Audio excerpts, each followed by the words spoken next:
بسم الله الرحمن الرحيم. اهلا بكم حبايبي. النهارده باذن الله نخلل الفسيخ عشان شم النسيم. تعالوا مع بعض كده نشوف هنخلله ازاي.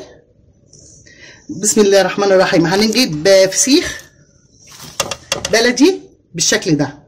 في الكبير الفسيخ ده لما بخلله بيقعد شهر وتاكلوا منه.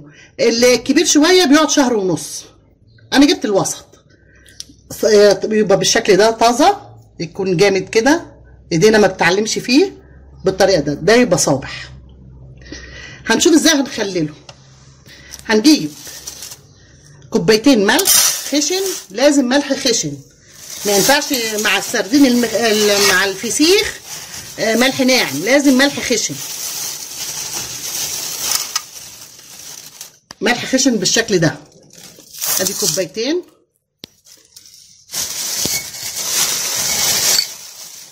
وادي نص، كوبايتين ونص. لو عوزنا نزود برضه.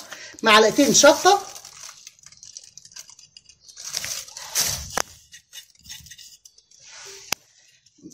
معلقتين كركم،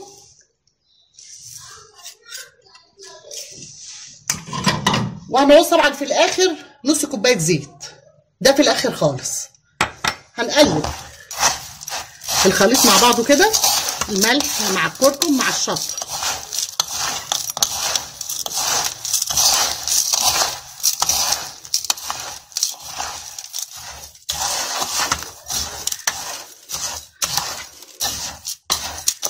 بالشكل ده كده.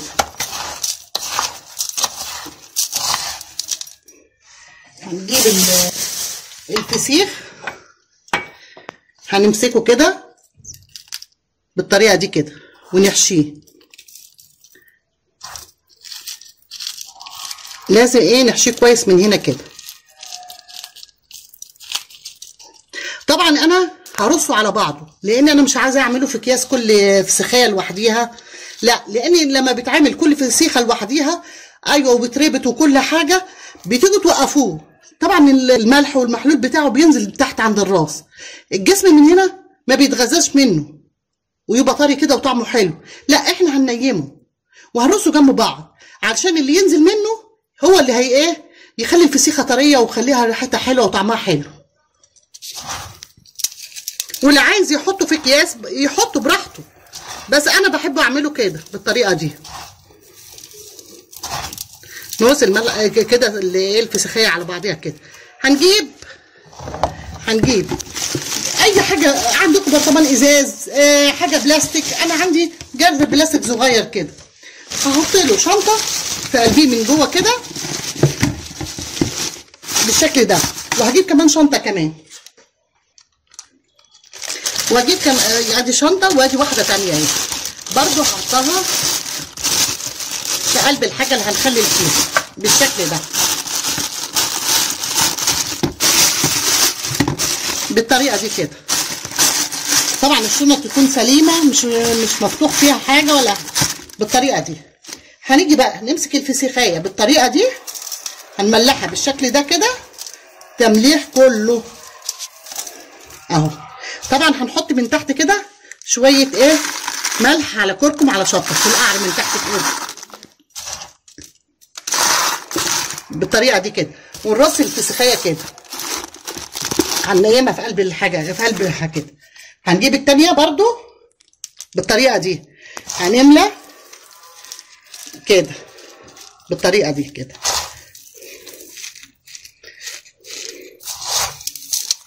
وبرضو نعصر كلها من الخليط ده اهو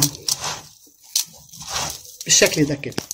وهنيجي برضو هنرصها عكس التانية، يعني التانية راسها كده، دي هنعملها عكسها بالشكل ده.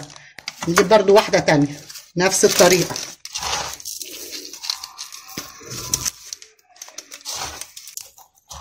بالشكل ده حبايبي. طبعا احنا لما جبنا البوري شطفناه، ما عملناهوش كده على طول، لان ساعات بيبقى فيه رمله، بيبقى فيه تراب. شطفناه، وبعد ما شطفناه حطيناه في مصفى وصفيناه كويس. وبعد ما صفيناه كويس مسكناه بحته قماشه نظيفه ونشفناه كويس. بقينا ننشفه من هنا ومن هنا، وبرده من الخياشين من هنا بقينا ننشفه لما نشفناه خالص. بعد كده زي ما انتم شايفين نملى الخياشيم الملح مع الشطه مع الكركم، ونعمل جسم السمكه كده. ودي سمكه بوري، وبرده هنروح رصينها بنفس الطريقه كده جنب بعض كده بالشكل ده. هنيجي بقى عند الرصه من هنا كده، مش نروح حاطين التانيين، لا هناخد شويه برده من الملح وبالكركم ونرش عليها كده بالطريقه دي. هنيجي برده لغايه ايه لما نخلص ده كله. برده هنحشيها كده. طبعا السمكه ما بتتفتحش بطنها، مقفوله، تتحشي بالطريقه دي كده اهي بالشكل ده كده. طبعا ايه السمكه عشان مقفوله، ايه اللي هيخش لها لما تكون نايمه بالشكل ده كده وحاطين عليها الملح والكركم والشطه، بتشرب السمكه منها. اما لما وقفناها كده ايه اللي هيسقي هنا؟ الراس بس. طب احنا الراس بنرميها، لازم ننيمها علشان ايه كل الحاجات دي تنزل عليها بالشكل كده، عكسها بقى اهو.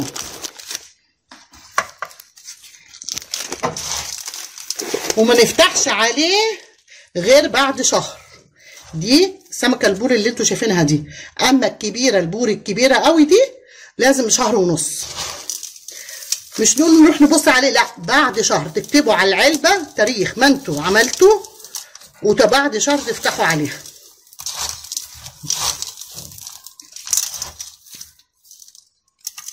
عكسها برضه بالشكل ده زي ما انتوا شايفين كده يا حبايبي. وطبعا انتوا لما تكونوا مخللين الحاجه عندكم في البيت بتبقوا ضامنينها عارفينها، مش عارفين احنا اللي بره ده بنجيبه ازاي. انتوا طبعا عاملينها في حاجه نظيفه ومخللينها وجايبين السمكه طازه. اهم شيء تكون السمكه طازه، ما تكونش طريه، لانها لو طريه مش حلوه. لازم تكون سمكه طازه. وسمك البوري الايام دي كتير جدا ورخيص مش غالي. انا جايبه البوري ده وانا جايبه الكيلو ب 30 جنيه.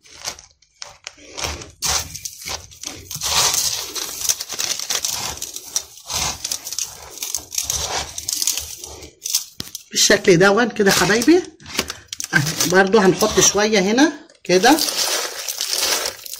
ونروح برضو حاطينها بالطريقه دي كده. انا زي ما انتم شايفين كده انا بجهزه عشان شم النسيم. طبعا هيفضل بعد شهر لازم افتح عليه. انا مش هقدر اوريه لكم دلوقتي لان انا لسه مخليلاه قدامكم. بعد شهر باذن الله هوري لكم ازاي بعد ما تخلل واوريه لكم، وهوري لكم ازاي ايه بنقطعه وبنحط له الليمون والحاجات بتاعته.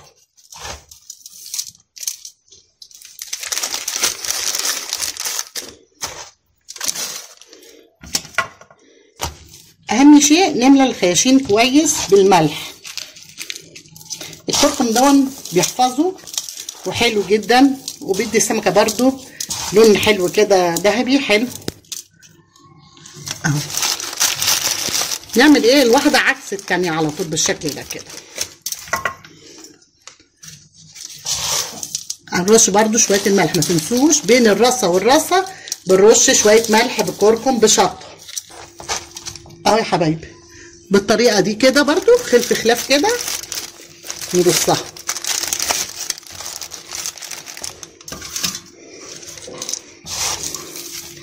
اللي انا جايباهم دولت 2 كيلو ونص، 2 كيلو ونص سمك بوري.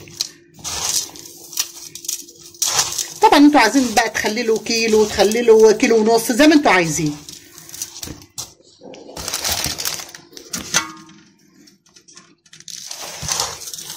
بس زي ما بقول لكم كده اهم شيء محدش يفتح عنه غير بعد شهر.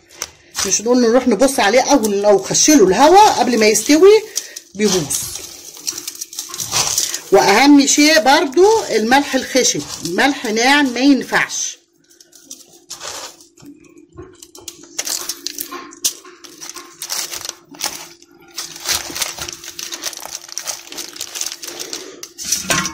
اخر واحده اهي.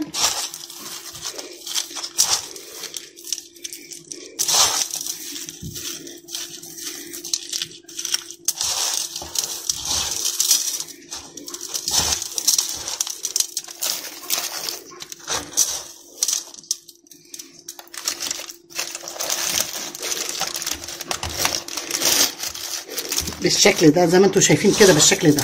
ونروح حاطين برضو الملح عليه.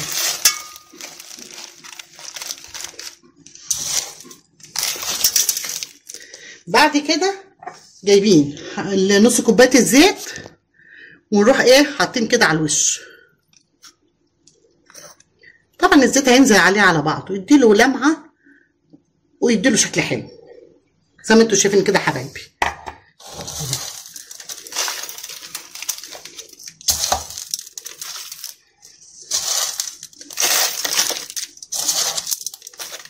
نغطي السمك خالص كده بالطريقه دي كده.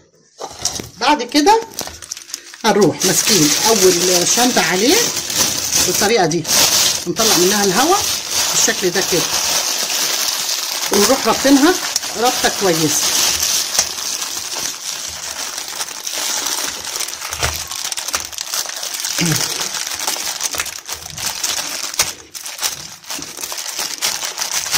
بالشكل ده كده.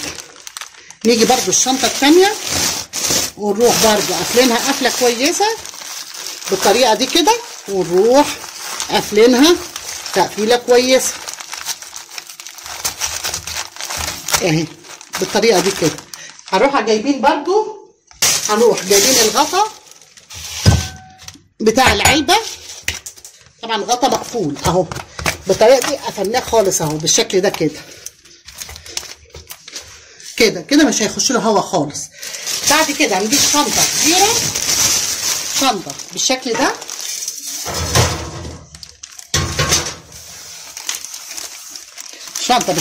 كده، وهنروح حاطين الجردل الصغير ده في الفسيخ كده بالطريقه دي كده، ونروح كاتمين عليها برضو وقافلينها بالشكل ده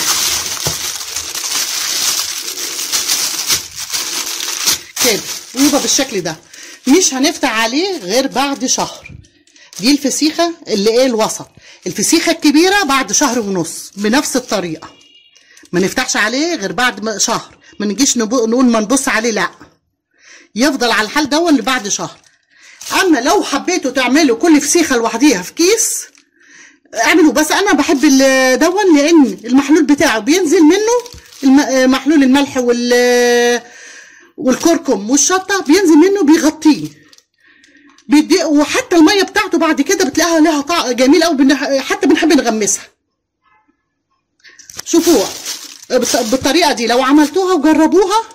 ولو عجبكم الفيديو اشتركوا في مطبخ ماما بطه، والسلام عليكم ورحمه الله وبركاته.